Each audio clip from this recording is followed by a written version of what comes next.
Welcome back to another episode of Five Angry Men. As usual, I am Stuart, joined by Steve, Todd, Derek, and Chris.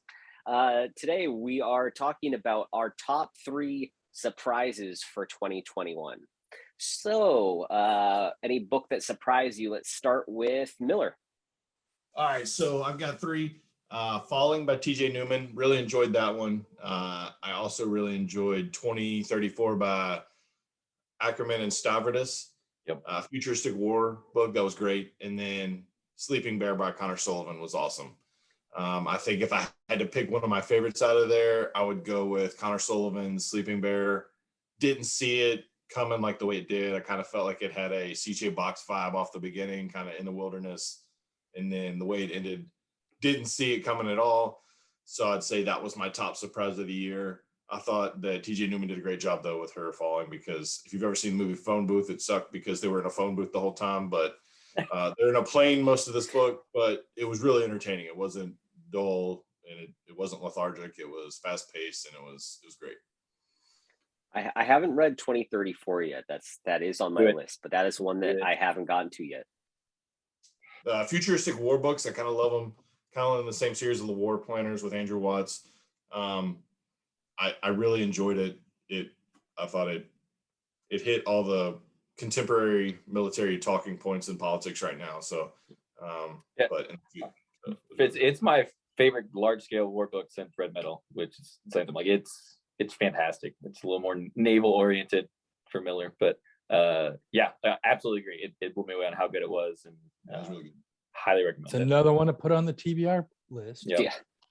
And I'll tell you what, for Newman and Falling, while the plot was solid, her character development, those characters are fantastic. Like, I feel like everyone's got like one they love, but like I truly was like, yeah, no, I know people like that. And yes, no flight attendants like that. Can't believe she wrote that on like beverage napkins on a deadheads while she's flying. It's impressive. Unbelievable. Red Eye. All right. Steve, what do you got? So I've got Arctic Storm Rising by Dale Brown. Start of a new series. Loved his old series with McClanahan's, but this one is just kind of snuck up on me and just crushed it with the U.S. versus Russia sort of storyline. Then I have The Last Thing to Burn by Will Dean. I had never read a book by Will Dean before. It was my first, and it was intense. I think people are questioning my sanity that I liked it so much. No, because it'll freak you out. I'll just put it that way. And then the last one, I think, is a debut, which is Her Name Is Night, by Yasmin Ango. It surprised me because, again, I had heard about it, I think, just through Twitter. Maybe Todd, I think you mentioned that it was coming out. And it's got a really great new strong female protagonist, and it hits some really difficult subjects that I won't spoil if anyone wants to go read it, but it is emotional. It really hits hard, and it's fantastic. So I can't wait to see where that one goes, because that looks like a brand new series that's just gonna take off. Did you have a favorite in the bunch? It's tough to say. I don't want to say Last Thing to Burn, because I do think someone will commit me to an insane asylum if I say that was my it will be me favorite. But I think it was, because it was just this slow burn that just kept getting more and more intense until like this big ending, and I couldn't put it down. I absolutely could not put it down. So I'm a big fan now of Will Dean. I'm going to go check out the rest of his books.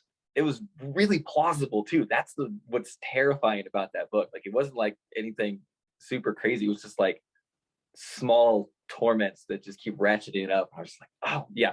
When you told me to read it, I was like, okay, I'll check it out. And I'm just like, oh, okay. So yeah, that was intense. And then to back you up, Arctic Rising, that was awesome. I enjoyed it. That's a solid, just straight up thriller. Yeah. Nice. All right, Todd, what about you? I'll keep going. Since I'll piggyback off Steve's real quick, because as I mentioned to him, Her Name Is Night. Yasmin goes just, it was devastating. Like the topic is, and what happens to protagonist in her past life is just, I mean, literally gut wrenching. It's just some of the like most terrifying and emotionally difficult things to read. But that shouldn't stop you, because the way that she persists and what occurs after that was amazing. And then Yasmin's kind of the duality in her writing, the before and after, and even just the tenses she uses it's awesome. It's just skillful across the board. The book that it surprised me was Damascus Station by McCluskey. And you wouldn't think a normal espionage book would really surprise you. No, man, this book it's super realistic in its tradecraft. Great storyline. If you are interested in what the CIA was doing in Syria, this is your book. I mean, it's super interesting. It is based on his experience being there. It's very, very real, and just a great book. And then finally, the last one, it's a novella, technically, A Violent Gospel from Mark Westmoreland. I don't read a lot of novellas, but I have changed my mind after reading this, and I'm going to be picking up a bunch of them because it is phenomenal. It's definitely a full novel's worth of action and amusement in one. So Southern crime fiction is having a moment, and I feel Mark's going to be a big voice in that, and definitely can't wait to see what he does next with that one. Yeah, I agree on that one. That was a good little novella. Yeah, he's coming out with another book. I was talking to him. He's got a full one coming out based on the Dooley brothers, so I'm looking forward to it. Did you say the Those Doobie novellas. Dooley. A good novella can surprise you. Like I think the first ones I read were Greg Hurwitz's. Like he wrote a small one in between each of his Orphan X novels, Mm-hmm. and it really adds to the story. I enjoyed those a lot. Absolutely. Yeah. Cool, Derek. What about you? All right. Well, first, Sleeping Bear, Connor Sullivan, that one surprised me because that was just so darn good. It sucked you in and it kept you going. It was good pace. Awesome book. Dark Intercept by Anderson Wilson. I mean, I didn't know what to expect on a faith-based kind of book, but you didn't leave feeling like you were getting preached to. It was just a great story. And I thoroughly enjoyed it. I was very surprised on that one. And probably the third one would probably be The Body Man by Bish. I mean, that's a great book. I mean, for a first novel, and it's coming out real soon, so everybody else is going to get to see it. But I really, really enjoyed that book. It was good story, good writing, and it was a great surprise for that one. Yeah. Bishop crushed that one. Really, I couldn't agree more. And I don't know if I can pick a top out of the three. I mean, they were all great surprises to me, and they're all good books. And I think that those, Andrews and Wilson, they're going to, if they do that like they do the other series, that one's just going to get better and better and better. Connor, he's definitely got a future ahead of him, and Bish, him too. I mean, great books.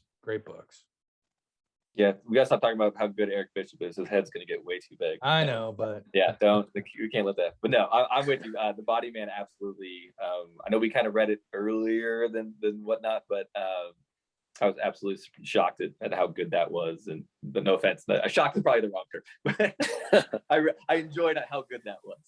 So I got a chance to. Eric and I have been friends for quite a while, and I got a chance to read that probably 3 or 4 years ago. While it was his work in progress, and while he was going through the edits, the improvements he's made are phenomenal, and he's just crushing it. And I wish him nothing but the best. Yeah. There's so many surprise books out there. Like you're always looking for that next big author, to pick up. I mean, we got Kyle Mills, and we've got Vince Flynn, we've had Brad Thor, and you've got those series that are so long. But then you look and you're like, who's the next person to be the next Brad Thor, the next Vince Flynn, so it's, hopefully these guys are continuing to knock out those books at a good pace where we don't have to wait 2 years between books. Not a hit on Ben Coase. I know COVID was a thing. I was like shot across the bow. Yeah, you know what I mean? Like missing those characters for over a year waiting a year is hard enough, but then waiting 2 years is like, oh my gosh. So. Yeah. And that's a perfect segue, because I actually had The Island by Ben Coase in my surprises, because it had been a year and I just forgot how great of a character Dewey was. Like, it's one of my favorite series, but having that little Dewey hiatus was rough. I also had Sleeping Bear by Connor Sullivan. I won't go much more into that. It was just fantastic.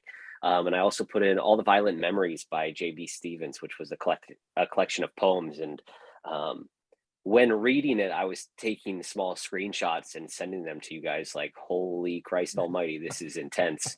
And it is crazy intense, but it was really good. And it felt like a peek behind the curtain a little into kind of, I guess, J.B. Stevens.